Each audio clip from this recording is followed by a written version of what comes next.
એવી રીતે ભગવાનના પરમ એકાંતિક સત્પુરુષ અને ભગવાનને વિશે રહેલી દિવ્યતા, જેને પોતાના જીવનની અંદર ઘણા લાંબા સમય સુધી પણ ભૂલે નહીં. ભગવાન અને સંતની તમામ ક્રિયાઓ એ આધ્યાત્મિક અને તેજસ્વી ક્રિયાઓ હોય છે. જેમ ગરડાની અંદર આપણે બધા જાણીએ એ પ્રમાણે દલપતરામ કવિ બહુ શરૂઆતના વર્ષોની અંદર એમને જ્યારે આંખે દેખાતું હતું અને તે વખતે તેમના સંબંધીની સાથે ગરડે મહારાજના દર્શન કરવા માટે પધારેલા અને ત્યારે મહારાજ પોતે માણકી ઉપર ચડીને આવ્યા હશે અને એવા સમયની અંદર મહારાજ પોતે માણકી ઉપરથી નીચે ઉતરી અને જે માણકીની લગામ હતી ને એ લગામ એ પાર્ષદ શ્રી ભગુજીને ત્યાં આગળ આમ આપી અને કહ્યું કે લ્યો અને હવે પાવરો ચડાવી દો, એટલે જેથી કરીને માણકી પોતાનો ખોરાક ખાઈ શકે. આટલા જ દર્શન ભગવાન સ્વામિનારાયણના એ વખતના સમયની અંદર એમને થયા અને એ જે દર્શનનું ઓજસ એમને અંતરની અંદર યાદ રહી ગયું. તો વર્ષો પછી પણ પોતે પોતાના જીવનની અંદર વાત કરીને કહેતા કે એ આ પ્રકારની ક્રિયા સામાન્ય મનુષ્યને વિશે હોય નહીં, એ પ્રકારની ક્રિયા તો ભગવાનની વિશે સંભવે એવા મને પોતાને વ્યક્તિગત અનુભવ થયો છે. એટલે એમ ભગવાન સ્વામિનારાયણની આવી ક્રિયા જોઈને કેટલાના અંતરની અંદર પણ પૂર્ણ પ્રતીતિ આવી ગઈ કે જેને આપણે સમજી શકીએ કે એમનામાં આધ્યાત્મિકતાનો અતિ મહત્વનો ગુણ એ ભગવાન અને સંતને વિશે રહેલો છે. આજે આપણે જાણીએ છીએ કે ભગવાન કૃષ્ણ પરમાત્મા પણ આધ્યાત્મિકતાના શિરબોળ સમાન કહેવાય.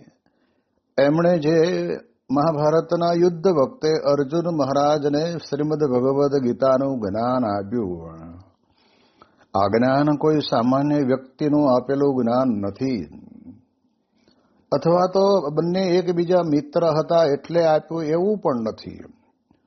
પરંતુ ભગવાન પોતે જ્યારે પૃથ્વી ઉપર આવે છે ત્યારે પોતાનું આધ્યાત્મિક જ્ઞાન એ લોક સુખાકાર માટે કરીને કલ્યાણ માટે થઈને આપતા જ હોય છે.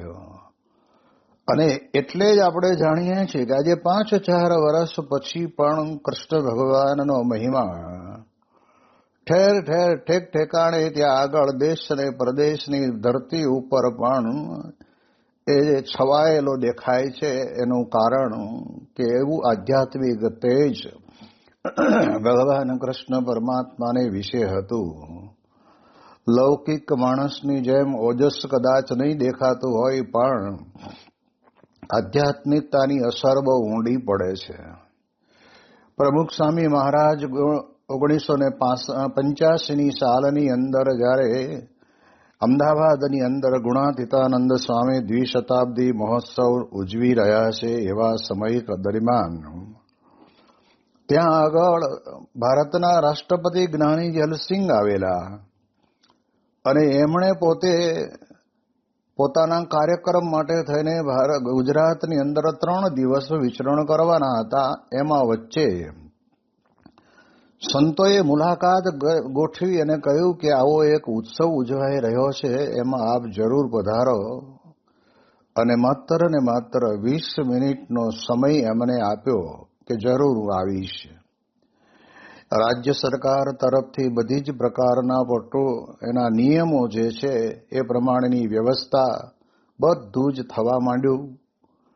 અને આપણે જાણીએ એ પ્રમાણે સૌ પ્રથમ વખત જ્યારે નગરની અંદર પ્રવેશ કરે છે ત્યારે એક સરસ મજાના ગોપુરમ જેવા મંદિરની અંદર બિરાજમાન અક્ષર પુરુષોત્તમ મહારાજની વિશાળ કદની મૂર્તિના દર્શન કરતા અભિભૂત થયા અને પોતાની ખીચાની અંદર જે કંઈ રકમ હતી બધી જ એમણે ત્યાં આગળ દાન પેટીની અંદર નાખી. પ્રદર્શનની અંદર 5-10 મિનિટનો સમય હતો. એ પ્રદર્શન જોવા માટે ગયા ત્યારે પણ એક એક પ્રદર્શનના ખંડની અંદરથી પસાર થાય છે ત્યારે એમને બહુ રસ પડ્યો. એમના પર્સનલ પીએ હતા, એ કહેતા કે સાહેબ ટાઈમ ઓવર દેખતે હે, ચાલો ને, એમ કરીને બધું પ્રદર્શનમાં ટાઈમ ઘણો ગયો. અને પછી કંતાનની કેબિનની અંદર બિરાજમાન પ્રમુખ સ્વામી મહારાજની પાસે જ્યારે આવ્યા ત્યારે પ્રમુખ સ્વામી મહારાજના સૌ પ્રથમ દર્શન કરે છે. સ્વામીશ્રી પોતે કેટલા આધ્યાત્મિક પુરુષ છે એનો પણ ત્યાં આગળ રહેલા બધાને અનુભવ થયો કે બાપા તો પોતે તે વખતે રાષ્ટ્રપતિ આવવાના હતા અને બાપાને ખબર હતી કે આવવાના છે, પણ માથે લેશ માત્ર કોઈ પણ પ્રકારનો ભાર નહોતો. અને ત્યાં ગામડાઓમાંથી આવેલા પત્રોનું વાંચન કરતા હતા, સંતોની મુલાકાત આપતા હતા. સહજ, એટલે આ સમય એવો હોય છે ને કે માણસને કોઈકને બોલાવીને પૂછવું પડે કે સાહેબ આવે તો કેવી રીતે અમને મળવું, કેવી રીતે એની સાથે વાત કરવી, કદાચ એવું લાગે તો તમે સંભાળી લેજો, કશું જ નહીં. અને જ્યાં બાપા પોતે પત્ર લખતા હતા અને તે વખતે સમાચાર મળ્યા કે હવે આપની આ કંતાનની કેબિનની અંદર રાષ્ટ્રપતિજી પધારે છે. અને તરત જ સ્વામી બાપા પોતાના સ્થાનેથી ઊભા થયા. રાષ્ટ્રપતિ અને પ્રમુખ સ્વામી મહારાજની 4 આંખો ભેગી થઈ અને તે વખતના સમયની અંદર એમનાથી બોલાઈ ગયું. અનુભવ, એક ક્ષણ માત્રનો પણ અનુભવ, આધ્યાત્મિકતાનો અનુભવ. અને બોલી ગયા कि स्वामी जी यहाँ उत्सव में आपने प्रदर्शनियां बहुत बढ़िया बनाई है. અને પ્રમુખ સ્વામી મહારાજે પણ આધ્યાત્મિકતાના अलौकिक दर्शन कराया कि ये सब हमारे गुरु योगी जी महाराज की कृपा से. ये सब संत लोग महंत स्वामी ईश्वरचरण स्वामी ने बनाया है. ત્યારે જ્ઞાની જેલસિંહ તો જાણતા હશે ને, એને ખબર છે કે કોઈ પણ સારું પ્રદર્શન થયું હોય તો એનો યશ પોતે તો ન જ લે. એ જ આધ્યાત્મિકતાની મહાનતા છે. અને પછી ત્યાંથી સભામાં પધાર્યા. સભાની અંદર એમણે પ્રવચન કર્યું. પ્રવચનની અંદર લખીને લાવ્યા હતા. એમાં તો ઘણું નહીં બોલ્યા, પણ પોતાને અંતરથી અનુભવ થયો ને એ બોલ્યા.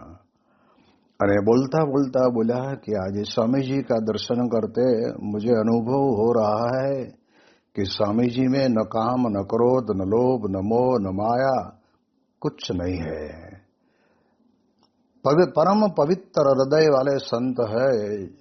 जो शास्त्रों में लिखा गया संत का लक्षण वैसा प्रमुख स्वामी महाराज. वार्तालाप तो બહુ થયો નથી.